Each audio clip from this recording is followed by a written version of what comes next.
और करवा चौथ भी होता है, ये कृष्ण पक्ष में होता है। ये भी जैसे हमारा वट सावित्री का व्रत कृष्ण पक्ष अमावस को होता है, वैसे ये करवा चौथ जो है कृष्ण पक्ष चतुर्थी के दिन मनाया जाता है करवा चौथ। तो इसलिए ये करवा की कहानी है। करवा इसको इसलिए बोलते हैं, करवा वही मैंने आपको मिट्टी का एक लोटा बताया जिसमें धार देने का आगे से, जैसे हमारे गड़वे की धार देने वाला लोटा होता है, उसी प्रकार का मिट्टी का ये लोटा होता है। इसमें पानी भरा जाता है और तब उसकी धार दी चंद्रमा को, उसका अर्घ दिया जाता है एक तरीके से, तो इसको बोलते हैं करवा। हेलो दोस्तों, कैसे हैं आप? आशा करती हूँ आप स्वस्थ होंगे, मस्त होंगे और रोज़ की तरह प्रसन्न होंगे। तो गाइज़, नए दिन की नई शुरुआत करते हैं और नए टॉपिक के साथ। आज जो है आपकी शरद पूर्णिमा, कोजागरी पूर्णिमा है, जो कि मैंने जिसका मैंने ब्लॉग पहले ही मैं बना चुकी हूँ। आज जो है बहुत महत्वपूर्ण त्यौहार है कोजागरी पूर्णिमा, जिसमें माता लक्ष्मी जी आज घर घर में पधारती हैं। श्री हरि के साथ माता लक्ष्मी भी इस पृथ्वी पर आती हैं आज के दिन। इसलिए आज खीर बनाने का बहुत महत्व है। खीर बनाने का महत्व इसलिए है क्योंकि इसके पीछे भी एक बहुत बड़ी कथा है। खीर बनाने के पीछे श्री हरि को, एक तो खीर का, माता लक्ष्मी और श्री हरि को आज के दिन खीर का प्रसाद भोग चढ़ाया जाता है, और उसके बाद उस खीर को जो है पूरी रात चंद्रमा की जो अमृतमयी किरणें पड़ती हैं उनमें उसके छत के ऊपर रखा जाता है, जिससे कि चंद्रमा की अमृतमयी किरणें उस खीर पर पड़ती हैं। और अगले दिन सूर्योदय से पहले उठ करके उसको खीर को नीचे लाया जाता है।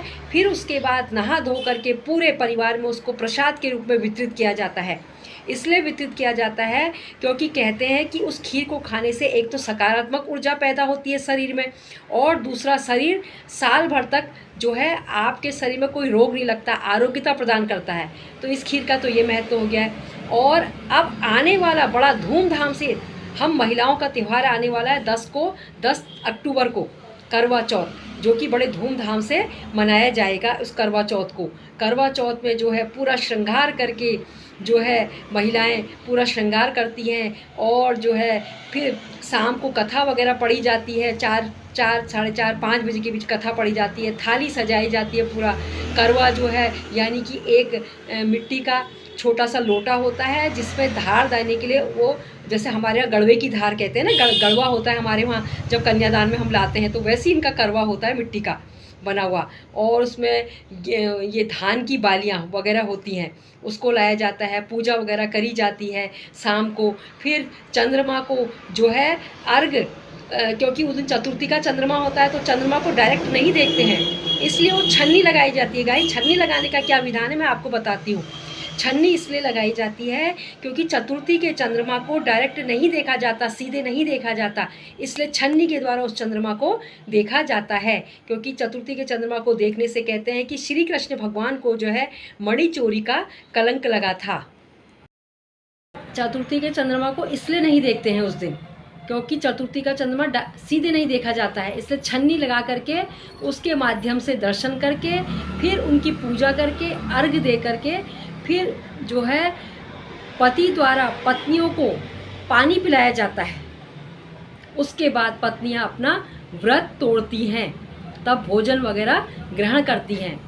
तो गाइस, इसके बाद जो है एक अगला त्यौहार और आएगा महत्वपूर्ण, जिसको बोलते हैं काला अष्टमी और अहोई अष्टमी, जो कृष्ण पक्ष की अष्टमी तिथि को होती है। और ये जो ये कृष्ण पक्ष की अष्टमी को अहोई अष्टमी मनाई जाती है, ये भी बड़े धूमधाम से मनाती है। संतान के लिए होती है अहोई अष्टमी।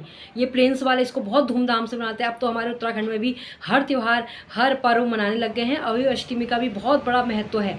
अहोई अष्टमी का भी जो है पूजा विधान करने का बहुत बड़ा महत्व है। मैं इसको अब आने वाले ब्लॉग में इसके बारे में बहुत बताऊँगी, अहोई अष्टमी किस दिन है करके।